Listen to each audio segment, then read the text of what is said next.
Thank you very much, Mr. Chairman, President Mkapa, distinguished participant, dear colleagues, ladies and gentlemen. This is really a great pleasure for me, although I wish that we would have more audience, but it's really a pleasure to welcome all of you to this special session on Global South Agenda, which I'm so pleased to have this opportunity to participate. It actually serves to commemorate the 50th anniversary of the non-aligned movement. And as you know, the non-aligned movement has played a very strong role in the past in keeping the voices of those from the South, from the Global South, heard around the world. And of course, we at UNCTAD have been most delighted to have been working closely with the NAM countries all the time to be able to provide with the analytical backup and research work that could help to place the positions of the developing countries in an elevated manner so that more development achievements could be gained. And we have always been striving together with non-aligned movement to support the creation of a more development-oriented globalization, what I now call development-led globalization, to distinguish it from the finance-led globalization, which has led to so many crises, recurrent crises, and has dragged world economy downwards from time to time, as we've seen in the recent past. So, to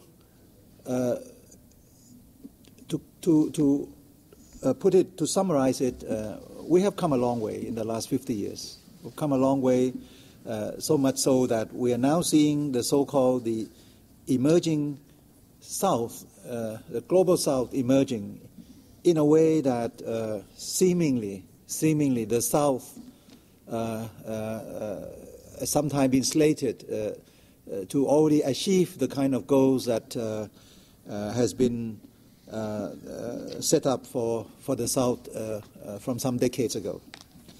We've seen that with the past debt crisis that the South, particularly developing countries, emerging countries, have emerged rather rapidly from the recession and are now doing relatively far better than the advanced economy. In terms of growth, what we are seeing is the divergence of growth rates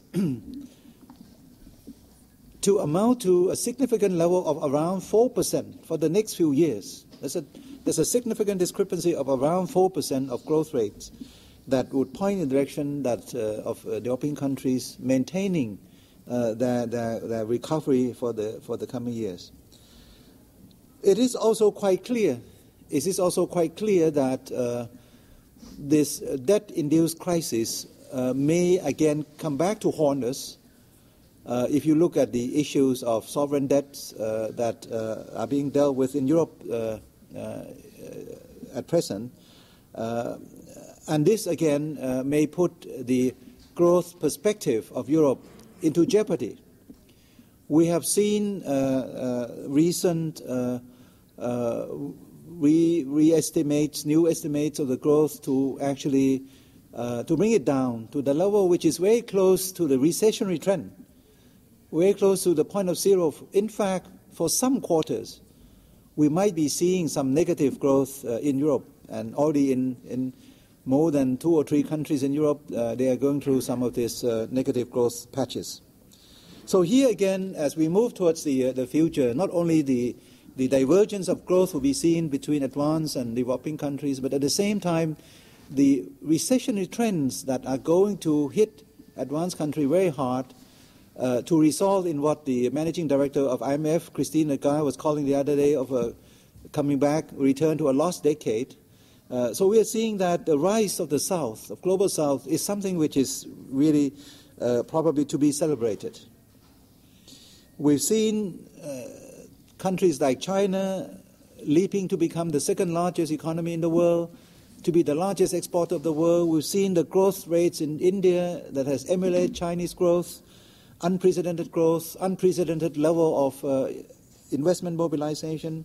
Brazil, Indonesia, all coming up along the same line. Exports among developing countries, South-South export amounting to 50% of their total export. Outward investment from the South now reaching 30% of the total global inflows of investment, coming up from 10% 10 years ago. Also, for the first time last year, the group of developing countries have been absorbing more than half of global inflows, global flows of FDIs. So, measured in all these terms, we should be pleased that it seems that the developing countries have really emerged. I'm saying all this to caution that this is not illusory, but it is not really a fact that the South has already has already actually accomplished what they should be supposed to be doing in terms of meeting the requirements of inclusive growth, growth with a reduction of poverty, growth with equity, growth with domestic reforms in the social welfare system, growth with jobs, and all this sort of thing, and growth with sustainability, environmental sustainability as well. So the fact is that in spite of all this good-looking figures that I have actually shown out for you, we are not there yet. We're not there yet. We need a large degree of caution when we deal with the issues of so-called emerging countries, middle-income countries. There are still so many different shortcomings, deficiencies that we still have to cope with. For example, the rise of the South is being confined only to some regions in the world. We don't see this being spread out throughout the whole of 150 countries of the South. We're seeing this being confined to some regions in Latin America, in Asia, but not really being spread throughout the world. We are seeing very uneven performances. The LDCs, for example, the least developed countries at the moment will be suffering from the growth slowdown. A decade before the crisis, LDCs have been growing at the rate close to 7% on average, 6.9%. The prediction for LDCs for the next decade is to grow by 5.8%, which is going to be something like 1.5% below the level that they should be enjoying. So for the LDCs, the impact of recession, although in the midst of recession, LDCs were doing quite well, and everybody was wondering why LDC was doing well. But there was a delay effect on the LDC. So now things are beginning to settle in, so LDCs are suffering from the delay, the lag impact from the recession. So some of them are already in the so-called debt distress position. It will be difficult for them to get out some of this debt repayment, and we may need to see some of the resolution for the debt issues in some of the LDCs. They are not actually being able to mobilize investment. Flow of FDIs into the group of LDCs has been reduced by 20%, is now at the level of 20% below the level before the crisis. So now they're not yet back to the same level. And it will take a few more years, maybe beyond 2013, before LDCs as a group would be able to mobilize that kind of level of investment again.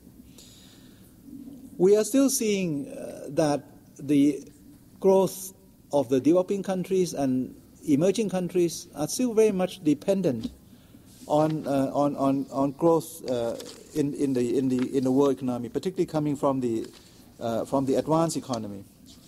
We just cannot say that this is a process of decoupling that has already taken place. There is no such things as decoupling being seen or being realized at the moment.